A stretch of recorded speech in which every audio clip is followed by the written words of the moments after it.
Hello and welcome to One Slot. The mission is to further conversations that seek solutions to the many challenges that confront the continent. We believe that solutions are found by asking the right questions. And today, we are seeking a better understanding of the nexus between corruption and the recent coups in Africa. In the last 18 months, there have been 7 coups and coup attempts. The military succeeded in seizing power in Burkina Faso, Chad, Guinea, Mali, and Sudan, but they failed in Niger and most recently in Guinea-Bissau. Now, coup plotters in Guinea fingered poverty and endemic corruption as reasons for overthrowing 83-year-old President Alpha Condé. The soldiers in neighboring Mali last year claimed theft and bad governance. The Sudanese and Zimbabwean generals who toppled Umar al-Bashir in 2019 and Robert Mugabe in 2017, respectively, deployed similar arguments. These are not new sentiments, to be honest. In the early post-colonial decades, when coups were rampant, Africa's coup leaders virtually always offered similar reasons: corruption, mismanagement, poverty. Why are African leaders failing? What is this nexus between corruption and coups in Africa? Will an understanding perhaps point a way out? My guest today is Ben Kaifala, Commissioner of the AntiCorrution Commission of Sierra Leone. He is also President of the Network of Anti-Corruption Institutions in West Africa. As head of the Anti-Corruption Commission of Sierra Leone, his result-oriented leadership has favorably led the institution's success in the fight against corruption, with record improvement in all global and local indexes, surveys, and reports. It is my pleasure to welcome you to One Slot. Mr. Ben Kaifala, thank you very much for your time. Thank you, Felicity. I'm very pleased to be here. One too many, some would say. We've had several coups between 2020 and now, more than witnessed in any decade, in the past 2 decades to be precise. The trend seems to be picking up this year already. Why are coups making a comeback in Africa? I think the thing is, we are back to most parts of Africa, particularly West Africa, are going through difficult economic times, economic challenges, where the people believe that their lives should have been better by now after trying democracy for probably, at least we have had 2 decades of stability with democracy. But in many of these countries, they have not seen the effect of that in their lives, and they are going back to blame the same things that were blamed for the coups in Africa: corruption, state capture, mismanagement of state resources, lack of responsiveness of government. It is all the same justification that we were getting in the 60s and 70s that we are getting again. And unfortunately, most of it is backed up with the people who, like I said, their lives have not really improved as they would like. So they are in support of anything that can bring them hope. These are not new sentiments. I mean, one would expect that in the past 2 decades, Africa has developed, have grown. So why is it that we are looking for solutions in things that are actions like coups that has not bordered well for us in the past? That's the point. You have to also look at the point that the people who experience coup d'etats, the generation that experienced coup d'etats in the 60s and 70s, are phasing out. The young generation, most of whom were born in the 90s, coming up in the year 2000 to date, have not really experienced the effect of such things. They do not understand that they do not really change the lives of their people.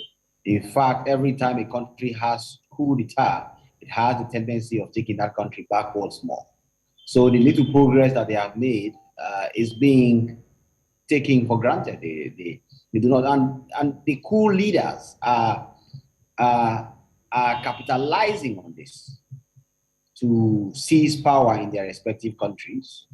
And of course, they have control over the narrative when they are in power, and the people are left. But soon, in most of these countries where these coups are happening, you're going to see that 1-2 years down the line, you see that they will start realizing. In Burkina Faso, for example, you see what happened. Some people never really realized what's happening until it started hitting them. And the military is now in control. So these are things we have to grapple with in the sub-region. And I hope things can change. I mean, you acknowledge that it is some of the realities on the ground that is, some people are justifying why we have coups today. And it's being celebrated. But the irony is that these same people who are coming into power promising to restore the rule of law by actually destroying the rule of law in order for them to be relevant and not sticking to their promise. I mean, there are instances, plenty of it, where these coup leaders turn out to be even more corrupt than the regimes that they take out of office. So if you look at it from that perspective and what history has told us, even the young have access to what has happened in the past. What would be a reaction to comments that Africans who celebrate such coup, in quote, are being self-defeatist? Yes, I mean, like I told you, you have to also understand that we humans, generally, our memories are usually very limited when it comes to pain. And we remember the last pleasure we had and the hope of more pleasure. So those who really understand these things, like those who lived through the effects of coup d'etats in the 60s and 70s when they were prevalent, are more cautious. You see that, for example, the military who are taking power, these are younger people, most of whom were born in the 80s. And the people who are jubilating are people born in the 90s and the 2000s. And of course, those who are supposed to benefit from any such change, politicians who probably would not have had success in democratic environment, are also coming in. So my view of this is, we have not had a country in Africa where coup d'etat has really changed much for. There is no historical data which justifies it. And we can only look to see what is happening. I hope that those who have the power and responsibility to take action to ensure that democracy prevails and the rule of law prevails. Coups are there. Sometimes we know that those who have democratic power do things that go against the interests of their people, particularly corrupt regimes, but there are systems and processes to get them out. So that is my reaction. My reaction is that coups have not really done much for anybody in Africa, and I don't see it doing much now. Okay, I mean, you've made your position clear there, but I still will put this question to you because I've asked previous guests when we talked about corruption and Africa and coups specifically. I'd asked, the celebration seems to be a welcoming of these coup d'etat. So would it be out of place to ask if there is any phenomenon that is good coup? Has there been any good coup? Well, I think there are times when regimes really do things that make them lose legitimacy in practice. I mean, where a regime is so manifestly corrupt and widespread, irresponsive to the feelings of its people, I think there are times when these coups could, in the eyes of those who engage in them, not in my eyes or other people's eyes, but in the eyes of those who engage in them, and sometimes those who celebrate them, to be justified. But I think that there is no good coup. It is always an attack on democracy. If a leader is bad, the leader should be taken out through the ballot box. That is why elections are held periodically. And if elections are not held periodically, there are systems, there are the judicial system, there are the courts where you can also engage. So these are all things that are available, options that do not lead to using. I am against the use of force, the use of coercion to institute a regime or to bring about political change. Okay, I'd like to take you up on the question, the submission you made about youths and not knowing history. But first, let me ask, because the concentration of this conversation is corruption and coup. On a scale of 1 to 10, how causative is corruption in this, like a major factor in coups in Africa? On a scale of 1 to 10, would you say that corruption is like 8%? I mean, we all know that every coup that has taken place in Africa, the first justification is corruption. There is not a single coup that has taken place in Africa since the 1950s, when African countries started getting independence to date, that the justification of the coup leaders has not been predicated on corruption. So it's the number one culprit. And sometimes we all accept that indeed some of these regimes that have been removed were manifestly corrupt. So on a scale of 1 to 10, I would tell you, at least when it comes to justification, I would say that 7. 7%. Okay. So I don't forget, we'll come back to the line of conversation we're going on, but I'd like to pick your brain quickly on young people that are seemingly forgetful of what history has taught us about the dangers of coup, are celebrating and jubilating.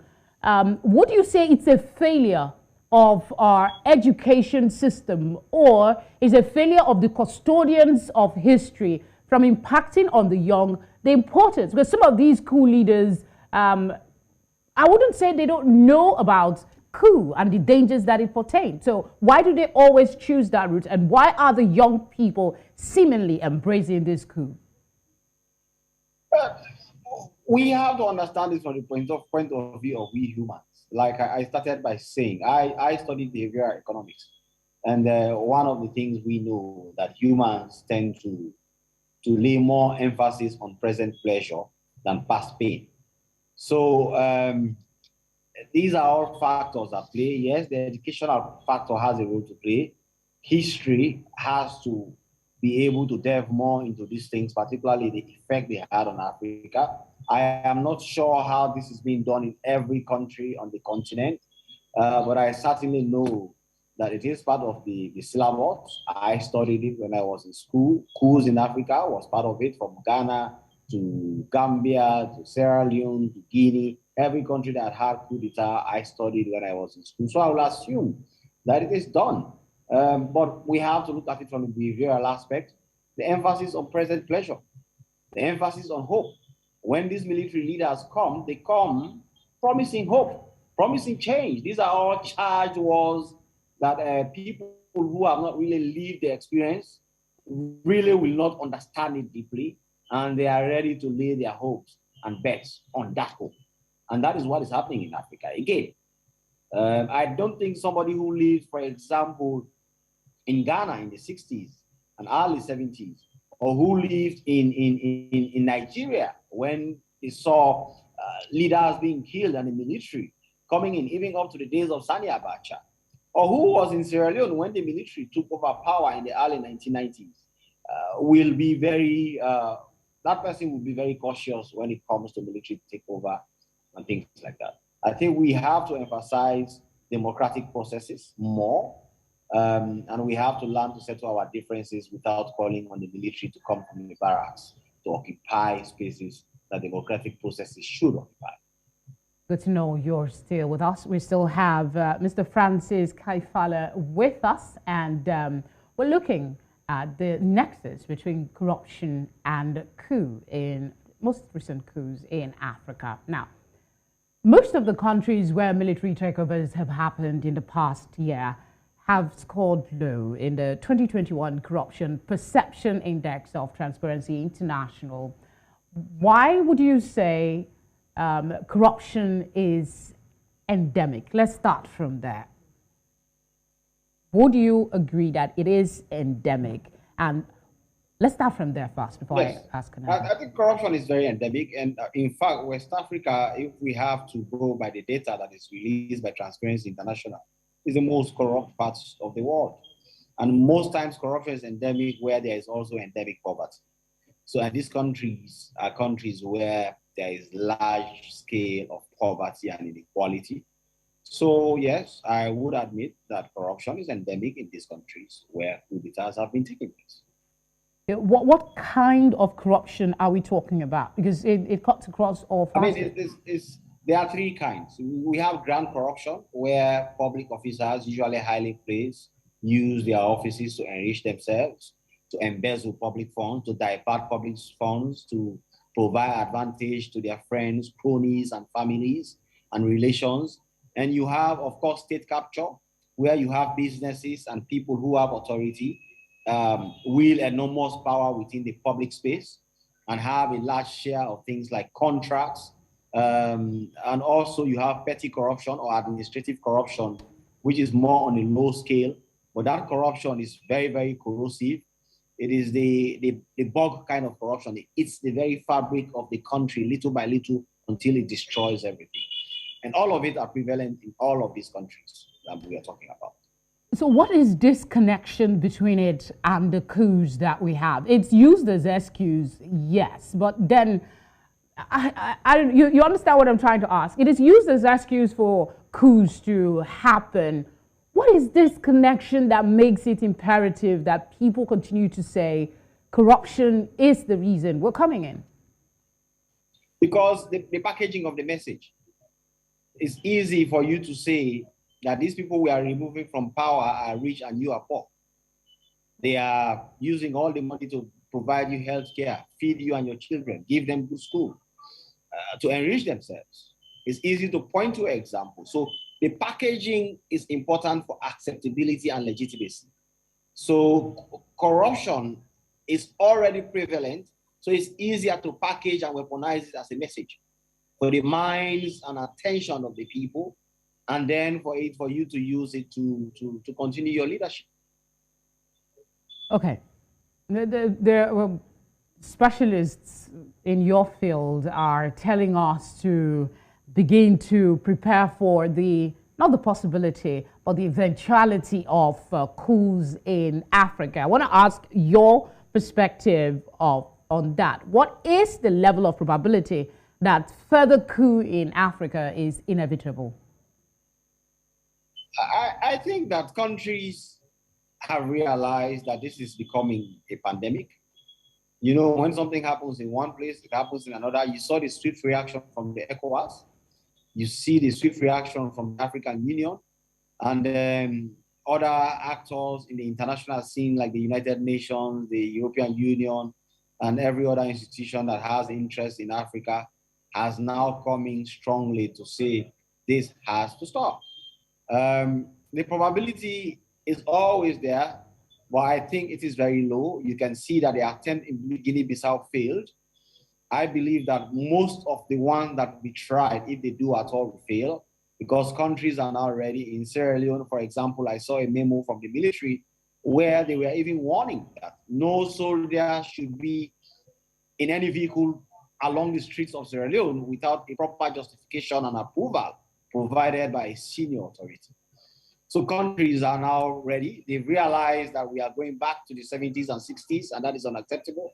And they are taking steps to do it, both locally and internationally.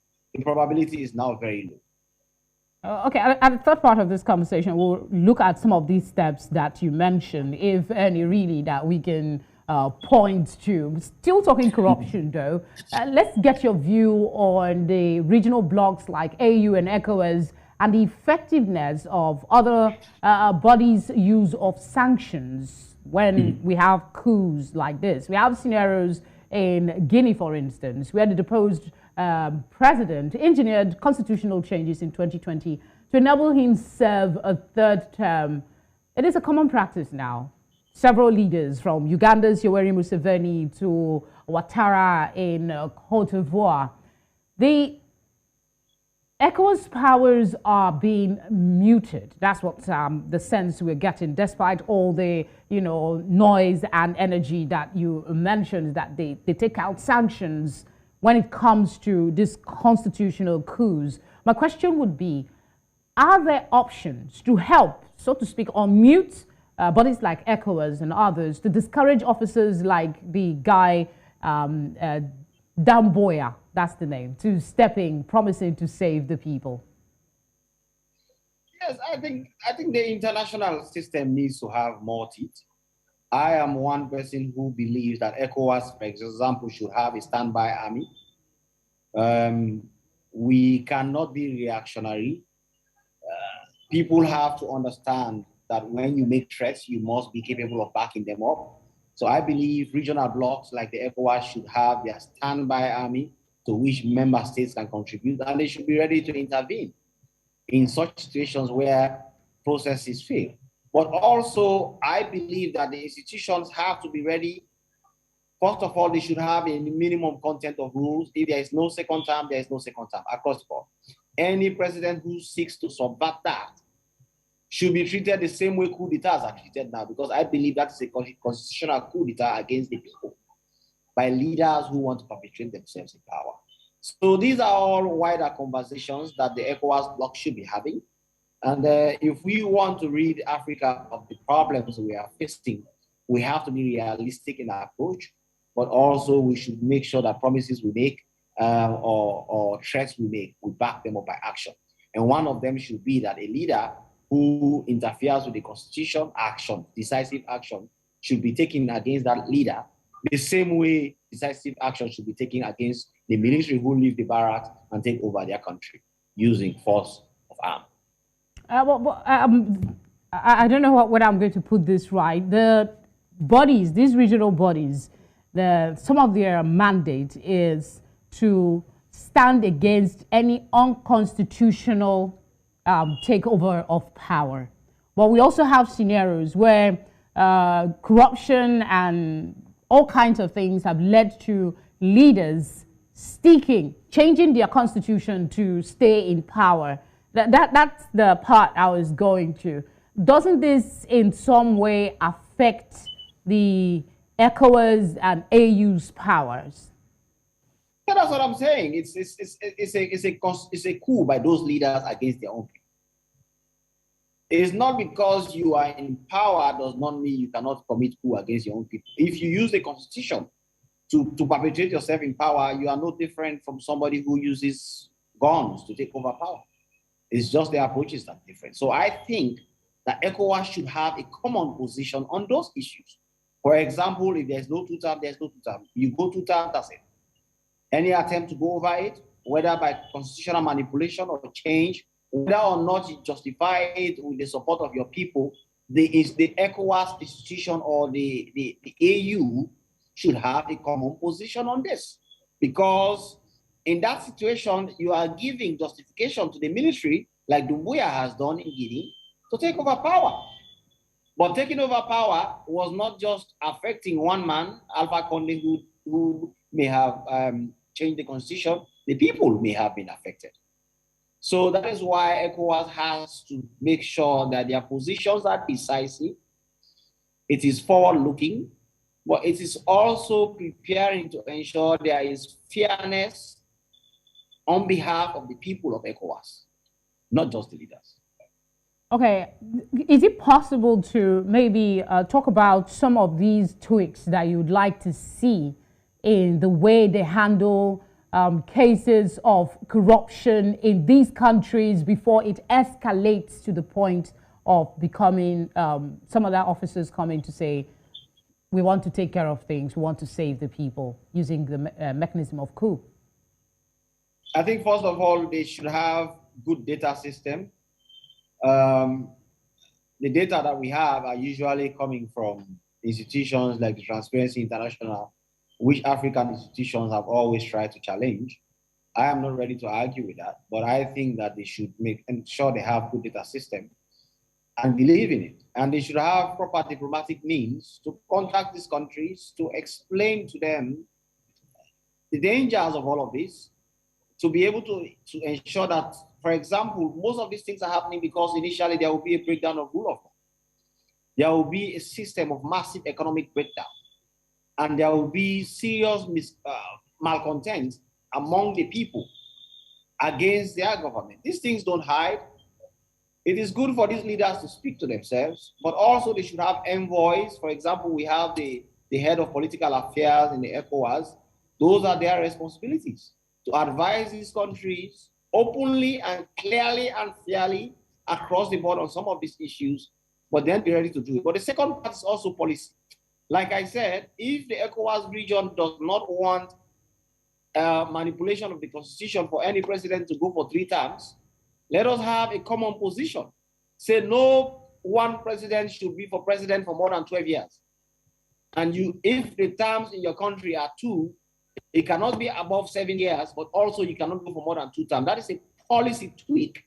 That will be a common position. So when one leader goes against it, we know that he's not just going against it within the framework of his country, he's going against it within the framework of ECOWAS. Okay, okay.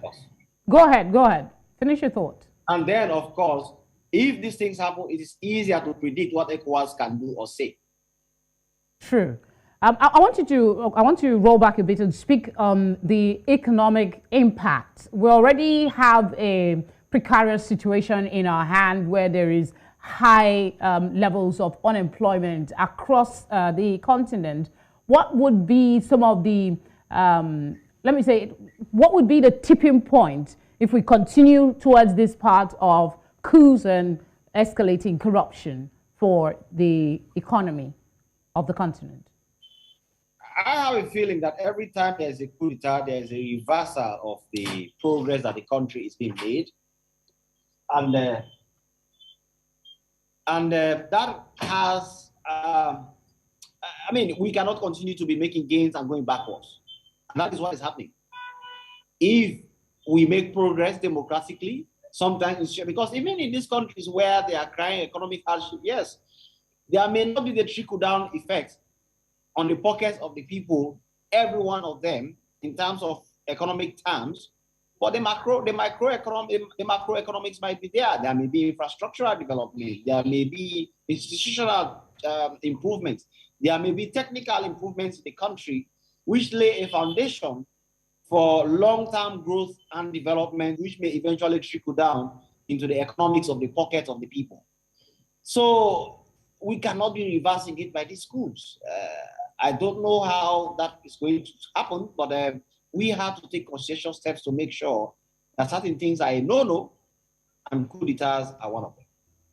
Thank you for staying with us. This is News Central, and we still have a guest on one slot. Mr. Francis Kaifala is speaking to us on explaining some of these nexus between corruption and coup in Africa.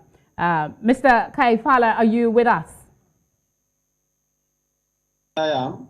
Okay, great. Because I couldn't see you anymore, so I was wondering if you've a network has taken you away. All right, your camera is not on. Could you put it on? Yes. Okay, great. So let's look at it this way. Condemnations, you mentioned some of them, of coup, agreed or crucial to those who might want to grab power by force. And analysts are suggesting that the only actors who truly have the power to reverse these, pockets of coup that we see coming up across the continent are African leaders themselves. Do you agree? And how are they going to start it? I partly agree that it's African leaders themselves, but it goes beyond that. It requires a consensus effort. The people have to be on board. If the people encourage coup d'etats, leadership is a reflection of the wishes of the people. So the people have to be on board, civil society, wider collaborative efforts. I think there has to be that intersection of consensus between leadership and people against coup d'etats for it to be eliminated from Africa, particularly West. So if the onus lies with them, they've been around for a while. They've seen the changing trends and the things that could lead to coup happening. And one of that repeatedly is corruption. What would you say they are missing that is giving room for this corruption to continue to come in our face and bring coups? I think it's the commitment. The commitment. You have to be the example that you preach. So, for example, we have the ECOWAS protocol on the fight against corruption. We send out a framework for all countries to monitor the implementation of the protocol. And Ghana disseminate information, organize themselves. That is why the network of anti-corruption institutions in West Africa was set up, of which I am currently the president. We are going to have our conference in Nigeria in the next 3 weeks or 4 weeks. And the conversation is going to include these things. There has to be high-level commitment from the leaders. Well, when you say commitment, when you say commitment, you know, beyond the, what kind of actions would signify that commitment you reference? For example, by empowering the institutions that fight corruption in those countries. Almost every country in West Africa has some form of anti-corruption outfit. So we have to go beyond normative independence for those institutions. We have to go beyond normative support for those institutions and actually give them the support to do their work. Allow them to be the experts, the advisors, but also to hold those who fall short accountable.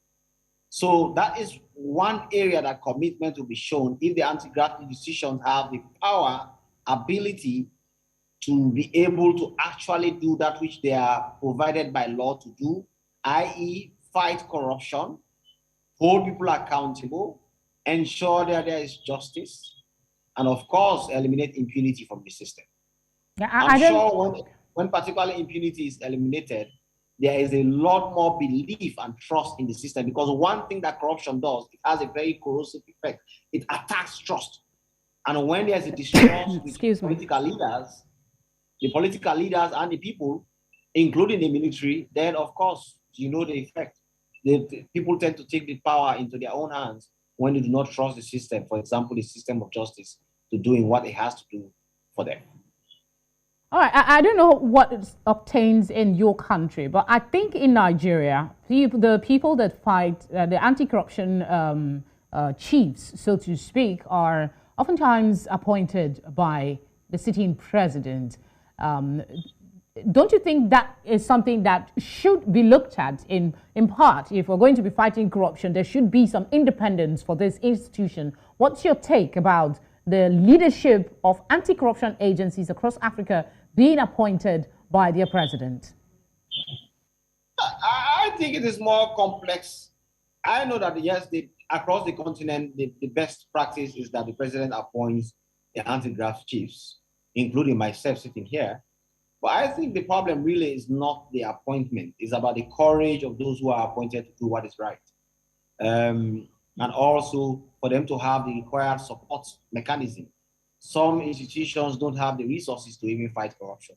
Their budgets, they are starved of budgetary support, beyond the fact that they are not even given a free hand to do what they have to do.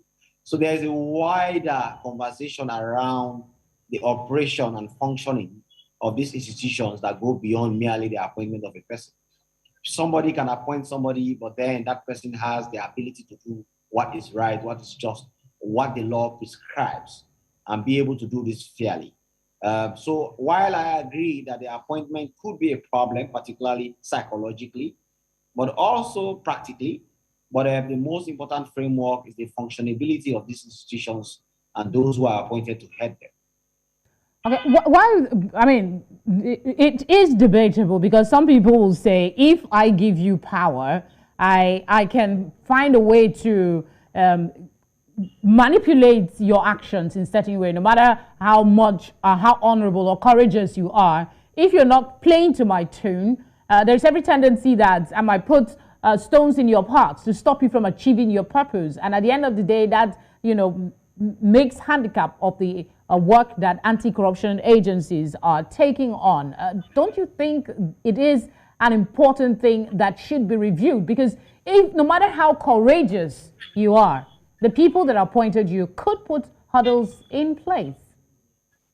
But that is a fair point, and I am not disagreeing with you.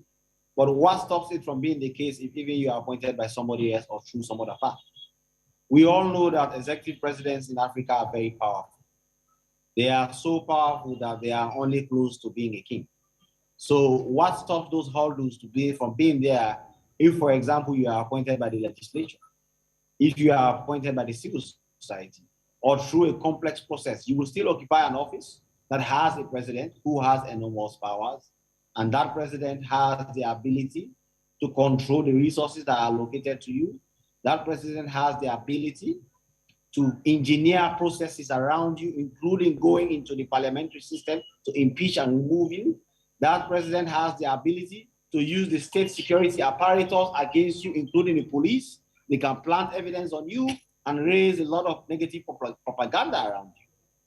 So while I agree with you that these things are significant, the appointment process, we say in common English, he who pays the piper dictates the tune. Yeah.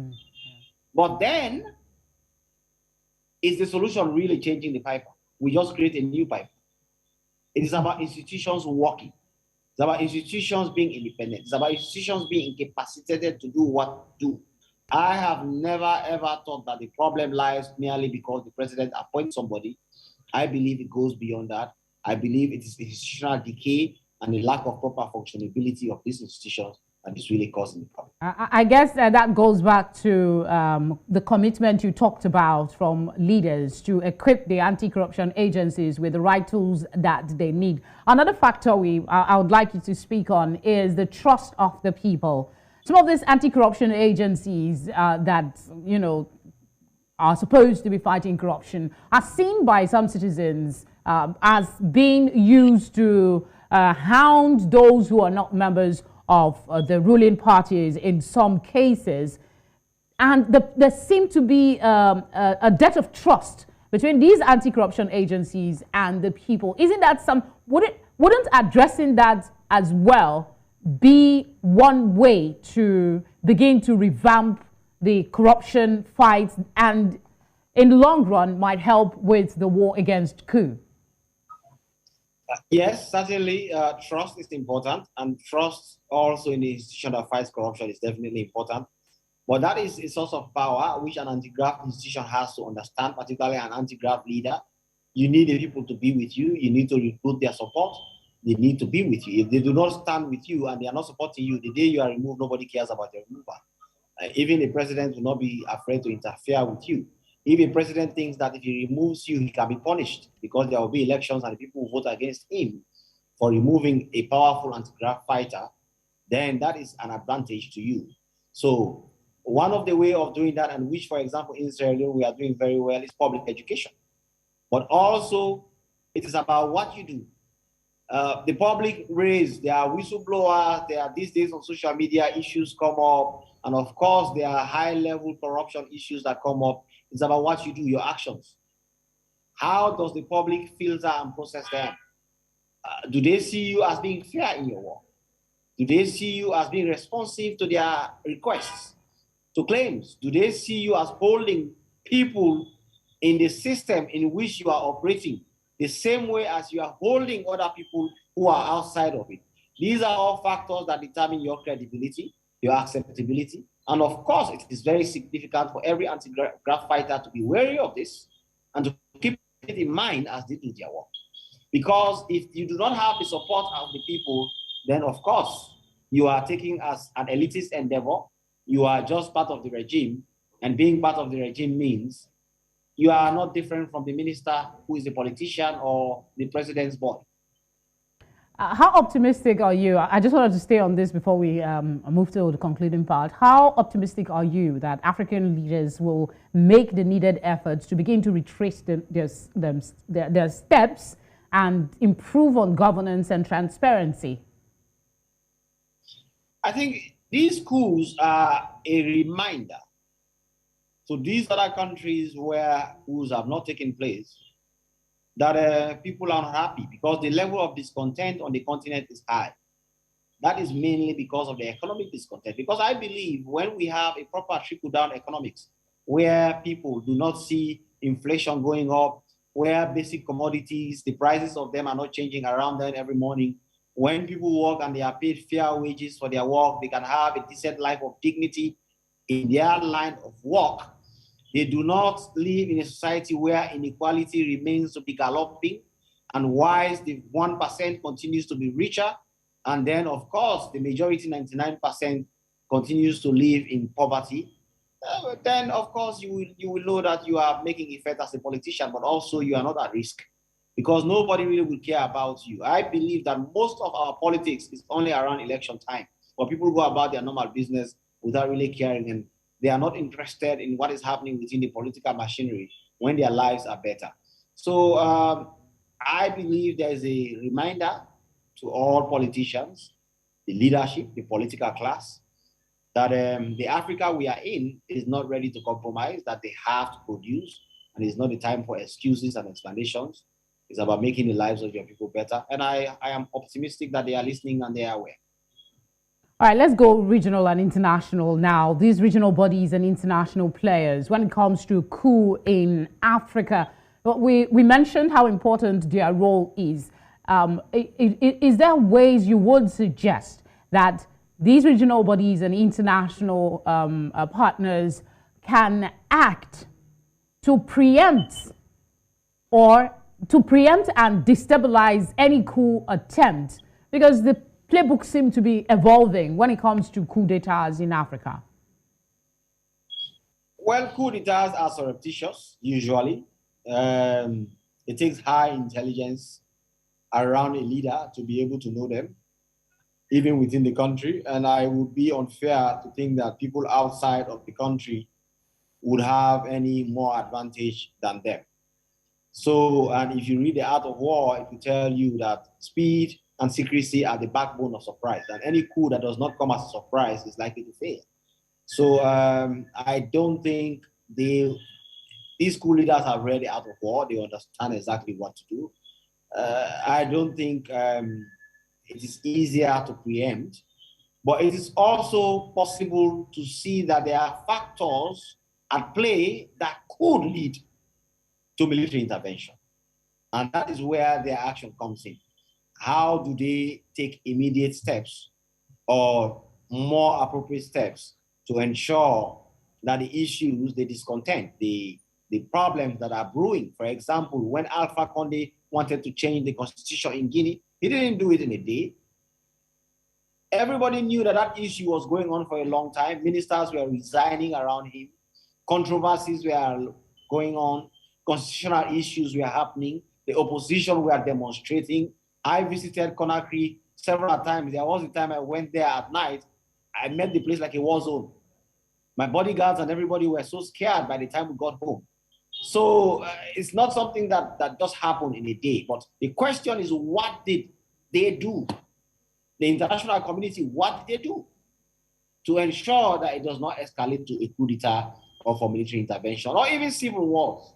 These are the questions that we should be asking ourselves, even though we are saying that we are not in support of military coup. And I certainly am not in support of military interventions in African politics. Okay, before we circle back to the citizens, what sort of actions would you expect to see from international communities to the scenario you painted? I mean, he didn't change the constitution overnight. It took time, and there were players who saw the trend and could predict what it could evolve to be. What kind of actions do you think could have been taken to help stop what we now saw? Man, diplomatic is one of them. Go to this guy and tell him, don't. These sanctions that they are now introducing against military regimes could have been introduced against Guinea a long time ago. You have to find a way of putting pressure. There could be personal sanctions against leaders who do these things, like the US does. You saw Joe Biden is threatening Putin that if he invades Ukraine, there could be personal sanctions against him. These are things that we have to introduce in Africa within the international committee to protect the space against fighting the fire brigade kind of approach to rule of law and governance. You don't wait when the fire is burning the place down. That is the time you are taking a phone to call an ambulance to come in. By the time it arrives, the place could have been burned down already. But make sure you deploy your fire extinguishers early. Make sure you do your fire drills regularly. Make sure you have inspectors and monitors to review the fire mechanism systems and test them, and then take action. I think that is allegoric of what we are supposed to do in Africa to make sure that our region, particularly West Africa, is more stable. All right, let me this last one from citizen participation. We talked about young people celebrating coup, especially seeing where they are coming from, unemployment, hunger, you know, poverty, and corruption that we've been stressing on. I want to ask, what steps must be taken to sort of rewire citizens' thinking on the dangers posed by coup across the continent? Because when it affects one, it affects the other. Yeah, there has to be an encouragement of citizen participation, particularly within the civil society space, because they play an important watchdog role. They raise the alarm. They mobilize people. So that they can also be a kind of, like I said, the fire extinguishers that are within the system. So if there is a proper system to ensure that they have a fair space to say what they have to say, to meet, to discuss, to raise their voices, to peacefully demonstrate, and of course to be able to call to order where they see things are going out of line, to do a lot of good for West Africa. So citizen participation and civil society empowerment is very key to changing the narrative. Quickly, the role of the media here. Now, at times, most of these coups don't happen, and then the people know about it. They usually take over media organizations and make the announcement. Radio houses, television, people. What role does the media have here to help in pushing back the pressing for coup d'etat as an option out of our troubles? I think the media is a very important aspect of any state. That is why they are called the fourth estate. There are usually three estates, and the fourth is the media. You have the presidency, the executive, you have the legislature, you have the judiciary, and the fourth is the media, which means they are an important part of the governance architecture. So raising their voice, raising their alarm, giving a voice to citizens, also making sure they give blackout to certain things, but also to voice out other things is very significant to what is happening, because a country where you have a vibrant media is usually more democratic than others that don't. So the media is really, really important, and encouraging them in terms of policy framework that supports them is very important in these African states. All right, your final thoughts on the subject of corruption and the coup in West Africa? Well, we have to ensure that we have a region-wide anti-corruption strategy, and which is one thing I will be taking to the meeting in Abuja in the next 4 weeks. We need to have a region-wide anti-corruption strategy where we support other countries that are struggling in the anti-corruption campaigns, but also voice support for them, share experiences, have borderless investigations, and of course, be able to trace assets, particularly illicit financial flows, across the region. So that will help us in being stronger in fighting corruption. And since corruption is the key, number one justification for coup d'etats, if we fight corruption strongly, we would have removed one of the greatest justifications for it, and then it will bring us into an era of prosperity for our people. I want to thank you very much, Mr. Francis Kaifala, for speaking with us on this very important subject. Thank you very much, Felicity. I wish you all well at New Central. Thank you for having me again. Thank you for honoring us.